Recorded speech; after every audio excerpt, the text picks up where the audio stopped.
Hi, we are Gemma and Candice. And we are going to be talking about why we started conversations we've never had. So over to you now, Gemma. Oh God, okay.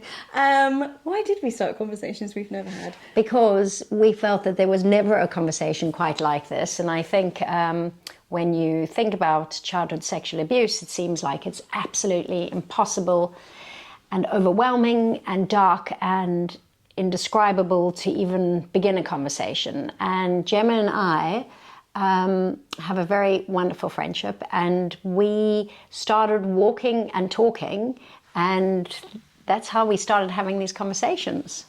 So that was the beginning. You see, she always does the conversation much better than me. We can all go home now. No, carry on. I mean, that's the perfect summary, really. We met working a few years ago, didn't we, at a conference, and there was just like a thread between us. You walked into the room and just lit up the whole room for me, and I instantly felt like, oh my goodness, I need to find this person and go and speak to her. And so in the first break, I just came up to you and was like, hi.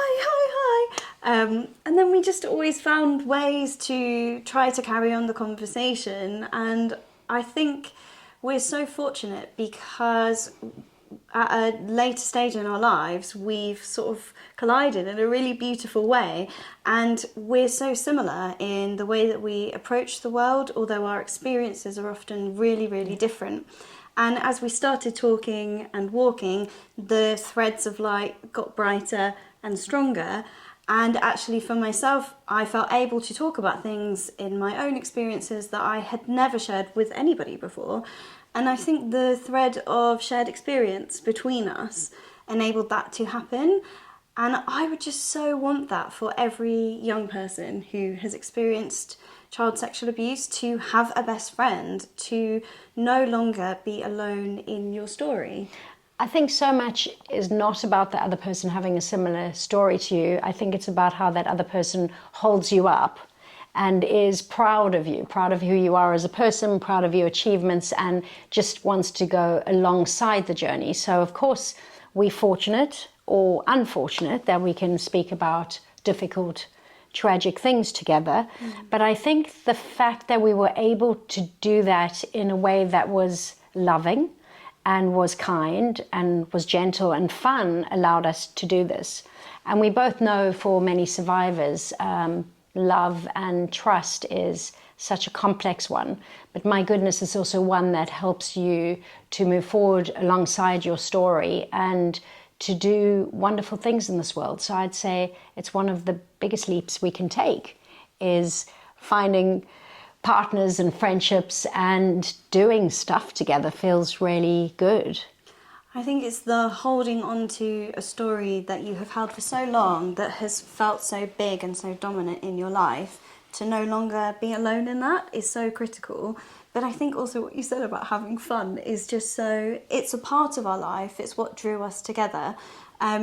But most of our chats are honestly about what Candice's cats are doing, or what my dog has been chewing up this week, or what outfit I should be wearing, or how we get our nails done that day. No, I was actually thinking a lot of our conversations are around snacks, and dark chocolate, and just having a moment with each other and going for a coffee. So these are like really fortunate things. But going back to our story, is at that conference that we first met at was the first time you said you were a survivor. So you come from a research background, and here you were for the first time. It was just after COVID, and you were the head of the conference, and there you were. You said you were a survivor, and your sweetness and your gentleness and your lightness really struck me.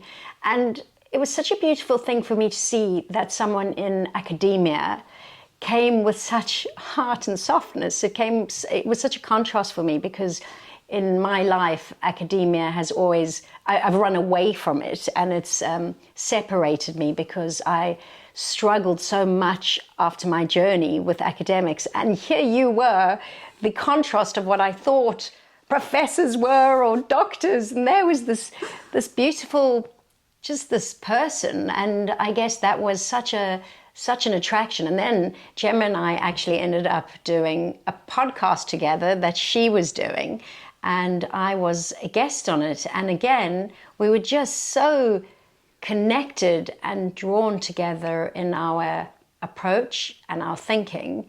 And we were at very different stages, because I had written a book called Indescribable, and it's written in my child voice of when the abuse took place. And I did a lot of work in South Africa speaking about what happened to me.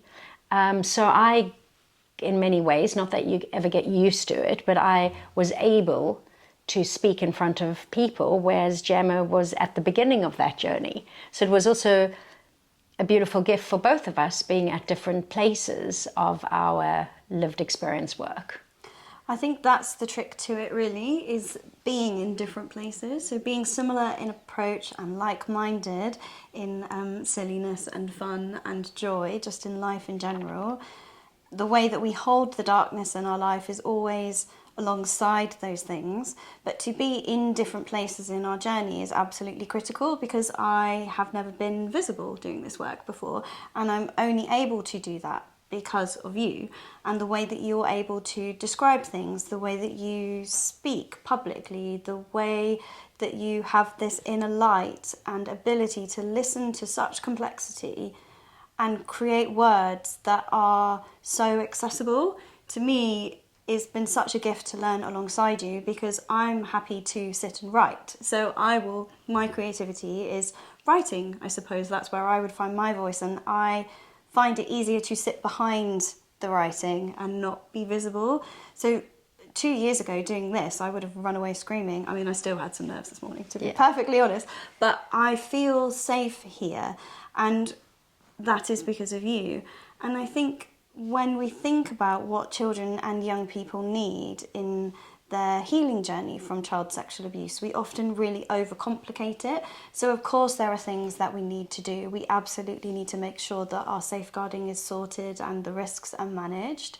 But actually what children and young people need is no different to what adults need. It's connection to one another, it's kindness, it's love, it's simple, beautiful things that can hold them each moment.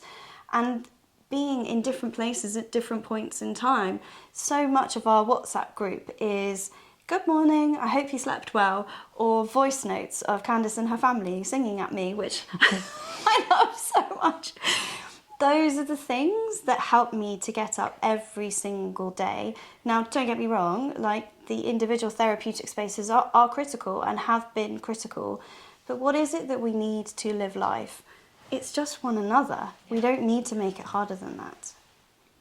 I think it's what you said about connection, because of course you've got really like the person you are working with, or the person. What brings us together is because we are more similar than different. And I think when you think about sexual abuse, and what it does is it tears you apart, and you've got to find parts of yourself again. And part of having a friend is learning the joyful parts of yourself again. So it's the play within yourself that the other person brings out that is so wonderful. And I always speak about the Russian dolls in ourselves, that when you've been hurt, there is no age. You are ageless. Sometimes you're the child in you and the hurt child, or maybe the more playful one, or maybe you are a lot older than your age.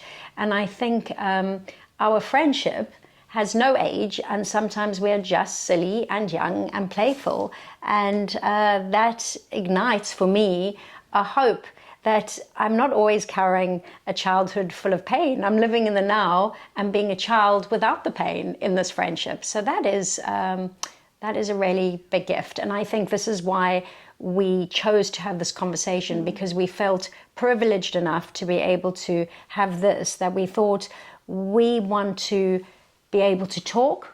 We want to be able to speak about really difficult things with an audience that we deeply care about because of what they've gone through, or because they have people that they love that have gone through this, or they're working in the space. And we want to go, this is what's happened. This is how hard it is and how difficult it is. And these are the stages of grief we've gone through.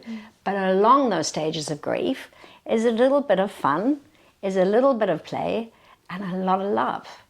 And our hope is that when getting to know Gemma and I, when hearing us, that we invite you along with us and that you become part of these conversations.